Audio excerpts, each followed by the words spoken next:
Right, so medical students always ask what's the best strategy to prepare for the physician licensure examinations or the PLE, what are the best resources, and how to set up a study schedule. In this video, I'm gonna tell you what it is, what resources to use, and some tips on your study schedule. Let's get into it. The PLE is usually held twice a year by the Professional Regulation Commission or the PRC. For this year, 2022, it's March and October. There will be 2 exam days followed by 1 week of rest, and finally another set of 2 exam days for a total of 4 exam days. There are 12 subjects which are distributed into those 4 days, and each exam is 2 hours long. On day 1, it's biochemistry, anatomy, and microbiology. On day 2, it's physiology, legal medicine, and pathology. On day 3, it's pharmacology, internal medicine, and surgery. And on day 4, it's OBGYN, pediatrics, and preventive medicine. I'll put the link of the full program using the March 2022 PLE down below, so you'll have an idea on what things to bring during the exam and other general instructions. Obviously, there are a lot of resources out there, and you can easily get overwhelmed and confused as to which one to use. So I'm going to break down what I think are the best resources for each subject. Top-notch biochemistry handouts are actually a great resource because they are constantly being modified to respond to changes in the areas of focus of the previous exams.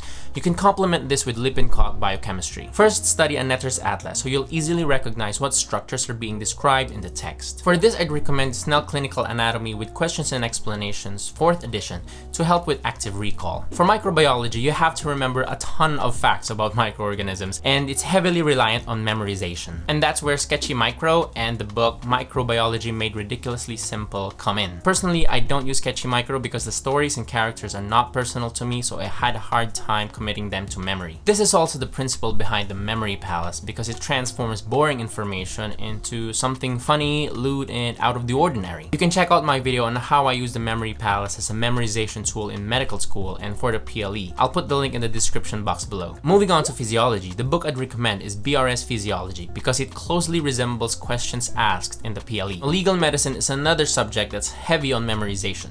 You can use the Memory Palace technique here so you can memorize a ridiculous amount of information. You can also do as much past exams or samplexes as you can to facilitate retention. The current trend in pathology is mastering the green morphology boxes in Robinson-Cotran's Pathologic Basis of Disease 10th edition. Understand and remember the terms and descriptions of disease entities in those green boxes. MCQs and flashcards will also help in reinforcing learned material. Pharmacology is usually a one-step exam that requires mostly recall rather than doing several cognitive steps to arrive at an answer. Katzong Examination and Board Review 13th edition will help a lot. One effective method I found and what other top students do when studying clinical subjects that have a very wide coverage, such as surgery, medicine, or pediatrics, is studying selected topics that are high yield or highly tested in the PLE. In the most recent exams, there was a bunch of questions on trauma from Schwartz's surgery textbook. Internal medicine has become one of the most feared subjects in the PLE because of the use of cascading questions, which are questions that have options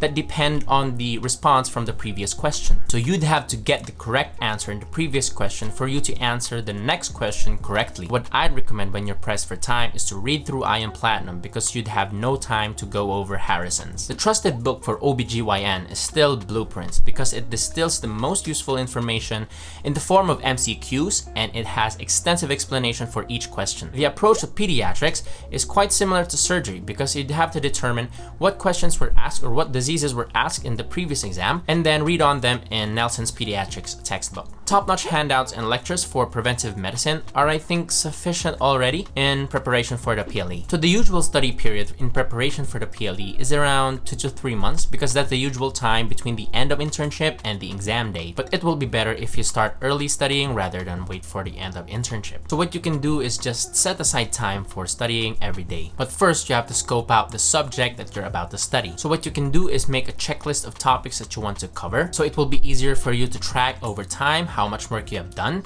and how much more work you have left. So if you think you're falling behind, you can readjust your schedule and maybe speed things up a little. And if you're ahead of it, then maybe you can slow things down and maybe take some time off for self-care and mental health. And when you start studying, you also have to know what effective study techniques to use so you won't forget all the stuff that you're learning over the 2 months of preparation. So if you want to know more about the most effective study techniques that can improve your retention, check this video link over here. That will be my video on my top 3 study techniques to help you survive medical school. Thanks for watching and see you in the next video.